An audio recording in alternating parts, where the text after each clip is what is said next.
Est-ce que vous estimez que le Bitcoin est en train de se stabiliser ? Oh non, je vois pas tellement de raisons de penser que le Bitcoin va se stabiliser. J'ai l'impression que son cours va rester volatile à court et moyen terme. Mais en revanche, il y a quelque chose qui me paraît important de souligner, c'est que le dispositif Bitcoin, lui, est d'une extraordinaire stabilité. Alors même que le Bitcoin, la pseudo-quasi-monnaie Bitcoin est très instable. Et le dispositif Bitcoin est très stable, il est vraiment d'une stabilité remarquable dans un monde qui, lui, au contraire, est de plus en plus instable. Et je pense que si un jour le Bitcoin se stabilise à un niveau élevé, le cours du Bitcoin, s'il se stabilise à un niveau élevé, ce sera probablement parce que le marché, les investisseurs, les utilisateurs auront progressivement accordé une valeur à cette stabilité du dispositif Bitcoin. Vous distinguez vraiment donc le cours du Bitcoin qui reste instable du système Bitcoin qui, lui, à vos yeux, est stable et toujours plus stable. Qu'est-ce que vous mettez derrière ce mot ? Le système Bitcoin est stable. C'est quoi le système Bitcoin ? C'est vrai que c'est important de bien distinguer les deux. Le dispositif Bitcoin, qu'on appelle Bitcoin avec un grand B, et le Bitcoin, l'unité numérique et comptable qui pourrait devenir une monnaie, qui est le Bitcoin avec un petit b. Donc il faut les distinguer pour les comprendre, mais en même temps, ils sont quand même indissociables. Et qu'est-ce que c'est le dispositif Bitcoin ? En fait, c'est d'abord un ensemble d'installations physiques, des ordinateurs, des êtres humains, voilà, et puis un protocole. Un protocole, c'est un ensemble de règles qui permettent à des ordinateurs de communiquer. Et cet ensemble, en fait, assure un service.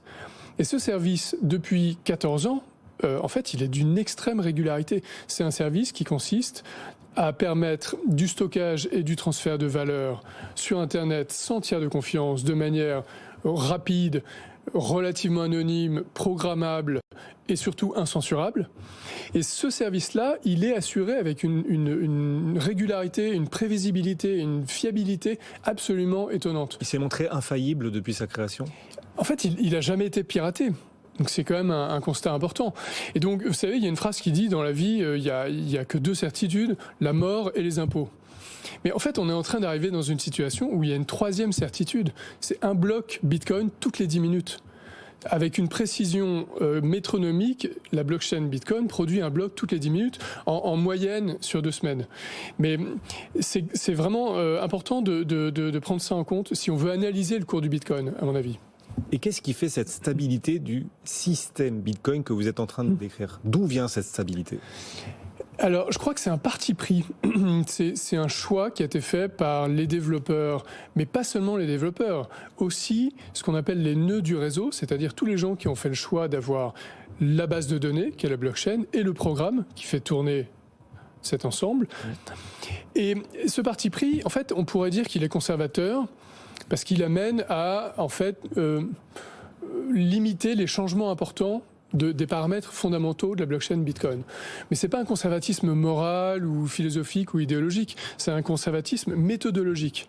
On est conservateur parce qu'on pense que c'est adapté pour le projet Bitcoin, qui est de devenir un système monétaire international. Et donc, on appelle ça souvent l'ossification. Le protocole Bitcoin est en train de s'ossifier. Ah bon ? Il est en train de devenir... En fait, on va le changer de moins en moins avec le temps. Ces paramètres clés n'ont jamais changé. Ces paramètres clés, c'est par exemple le régime d'émission du jeton, c'est l'algorithme de consensus, ils n'ont jamais changé. En revanche, l'algorithme, le programme lui-même a beaucoup changé. Il s'est énormément étendu, il a été complété par rapport à ce qu'avait codé Nakamoto. Ça peut changer, c'est mouvant. Mais le protocole lui-même, on ne le change pas, on assume qu'en fait, il est destiné à s'ossifier. Et en revanche, les innovations comme le Lightning Network, la scalabilité, on le fait au-dessus de ce protocole, sur des protocoles complémentaires. Mais le protocole de base, lui, il est conservateur. Et en fait, ça a été beaucoup critiqué dans l'écosystème blockchain. On s'est moqué de Bitcoin, on a dit, regardez, Bitcoin n'avance pas, voilà. Mais en fait, c'est une qualité. C'est une qualité, c'est parfaitement assumé, c'est voulu, c'est une stratégie. Et je pense que c'est la raison pour laquelle Bitcoin aujourd'hui est toujours la crypto la plus valorisée. C'est parce que déjà, le marché reconnaît cette qualité. Et on est certain que le protocole, je veux dire le processus, le protocole, le système Bitcoin ne sera jamais modifié. On en est certain. Vous parlez d'ossification. Un os, ça peut casser. Hein, enfin. En fait, c'est une question de probabilité. Oui. Il n'y a pas de certitude absolue. En revanche, ce qu'on peut dire, c'est que la probabilité pour que des paramètres clés soient modifiés, elle est pratiquement nulle. Si on reprend ces deux exemples, l'algorithme de consensus, preuve de travail, qui est tellement critiqué, mais qui en même temps est un socle de la sécurisation du dispositif Bitcoin. Et si on prend le deuxième exemple, le régime d'émission, la limite à 21 millions, le fait que le nombre de bitcoins émis toutes les 10 minutes est divisé par 2 tous les 4 ans, ça ce sont des paramètres absolument majeurs et la communauté, les nœuds du réseau n'accepteront jamais qu'on modifie ces paramètres parce que ça reviendrait à tuer la proposition de valeur de Bitcoin et à introduire une incertitude alors qu'on est dans un domaine... Personne n'a intérêt. Personne dans la communauté Bitcoin. À l'extérieur, il y en a beaucoup qui ont intérêt. Les concurrents font tout ce qu'ils peuvent pour décrédibiliser Bitcoin et évidemment les États n'aiment pas beaucoup Bitcoin. Mais donc voilà, ces paramètres ne seront probablement pas aucun modifiés. État, aucune entité ne pourrait être suffisamment nombreuse parmi les nœuds notamment qui permettent de faire le Bitcoin, ne pourrait être suffisamment nombreuse pour justement choisir d'en changer les paramètres profonds pour voilà parce que c'est leur intérêt politique en l'occurrence. Alors ça c'est tout à fait possible et il y a plein de scénarios qui sont analysés, étudiés. Mais ce qu'il faut savoir, c'est que ce serait visible et que ça engendrerait une scission, ce qu'on appelle des hard forks. C'est-à-dire que, en fait, c'est déjà arrivé. Tout le monde peut proposer des modifications importantes du protocole. Et il y en a déjà eu beaucoup. Et il y a eu des scissions, il y a eu des bitcoins parallèles qui ont été créés, mais qui ont été des échecs. Le plus connu étant Bitcoin Cash. Et ce sera la même chose si Christine Lagarde veut faire son Bitcoin. Le BCE Bitcoin, si elle arrive à avoir suffisamment de nœuds du réseau pour accepter des modifications qui vont dans son intérêt, en fait, tout le monde s'en détournera et rejoindra un Bitcoin plus authentique. Donc vous diriez que la particularité du système Bitcoin par rapport aux autres cryptos, c'est que le Bitcoin, lui, engrange de plus en plus de confiance autour de lui avec le temps. Exactement. On est dans l'ossification dont vous nous parlez. On est dans un domaine où, en fait, la confiance, c'est l'actif le plus précieux. Et la confiance s'accumule avec le temps, avec les attaques auxquelles on résiste et avec les tentations de modification auxquelles on résiste. Et si on prend l'exemple d'Ethereum, par exemple, ils ont modifié l'algorithme de consensus, ils sont passés en proof of stake. Ça veut dire que indépendamment de la pertinence technique de ce choix, ils remettent les compteurs à zéro en termes de temps accumulé et de confiance accumulée dans la robustesse technique de leur dispositif. Et par ailleurs, ils ont modifié plusieurs fois le régime d'émission. Donc c'est aujourd'hui un régime d'émission qui est plus conservateur que le Bitcoin. Mais comme ils l'ont modifié plusieurs fois alors que le Bitcoin n'a jamais été modifié, en fait, il y a un problème de confiance maintenant qui pèse sur Ethereum. Est-ce qu'ils ne vont pas le modifier encore 50 fois dans les décennies qui viennent ? Et donc Bitcoin a un avantage par rapport à ses concurrents qui se renforce avec le temps. On est dans un domaine où l'avantage au premier entrant est une réalité contrairement à beaucoup d'autres domaines de la technologie. On pourrait vous dire, au contraire, avec le merge, Ether, justement, aujourd'hui, est beaucoup moins énergivore qu'il ne l'était avant. On pourrait vous dire, avec le merge, Ether a atteint une scalabilité bien plus importante et donc Ether a moins besoin de se transformer qu'avant le merge. Donc, du coup, Ether y a gagné aussi, malgré tout.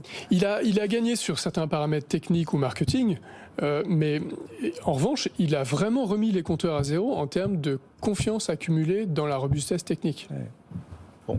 Quel est l'intérêt de cette stabilité du système du protocole Bitcoin si en face le cours du Bitcoin lui reste aussi instable ? Alors oui, c'est vrai qu'aujourd'hui le cours reste très volatile, donc tout le monde est très frustré. Et puis les critiques de Bitcoin s'en donnent à cœur joie et disent mais regardez, votre chose là c'est un échec complet. Comme si une monnaie pouvait émerger ex nihilo sans créateur de manière décentralisée, devenir une monnaie mondiale stable, sans période de transition, sans incertitude, sans mouvement. Voilà. En fait, ces critiques sont irréalistes. Ils vivent sur une autre planète. Ils partent d'un scénario irréaliste pour critiquer Bitcoin. En revanche, ce qui est certain, c'est que... Eux disent que penser que Bitcoin est une monnaie et pour servir de refuge alors qu'on voit qu'il s'est cassé la figure même en temps d'inflation, ça prouve que c'était une chimère. Alors, ils ont raison de dire que Bitcoin n'est pas une monnaie. La question, c'est est-ce que Bitcoin est en train de devenir une monnaie ou a le potentiel pour devenir une monnaie ? C'est ça la question clé. Une transition monétaire, à vos yeux. Et il est dans cette transition aujourd'hui. La stabilité de son protocole est maintenant de plus en plus reconnue par les acteurs du marché. Et en fait, je pense qu'il y a des acteurs importants qui observent Bitcoin de près et qui ne sont pas prêts à en acheter maintenant. Ils ont besoin de plus de temps. Ils seront prêts à acheter à 100 000 ou 200 000 ou 300 000 $. Ça ne sera pas un problème pour eux. Ils auront besoin vis-à-vis de leurs actionnaires d'avoir attendu suffisamment longtemps pour leur montrer que le projet Bitcoin est crédible. Et alors ça ne va pas se faire d'un seul coup, ça se fait de manière transitoire. Et on est dans cette transition aujourd'hui. Bon, et du coup, il va rester instable combien de temps le cours du Bitcoin à vos yeux ? Alors aujourd'hui, il est instable parce qu'il est tout petit dans les marchés financiers et donc il est très vulnérable au choc de demande. Ouais. Positif ou négatif. Donc c'est parfaitement logique et mécanique. Là encore, les critiques sur cette volatilité, en fait, sont hors sujet. Et donc ce qu'on voit, c'est que l'adoption se poursuit malgré cet inconvénient. Et donc, il suffit de supposer que ça va se poursuivre. Et si ça se poursuit, le cours se stabilisera parce qu'il deviendra moins vulnérable au choc de demande à mesure qu'il aura pris une proportion plus grande des marchés financiers. Et c'est vrai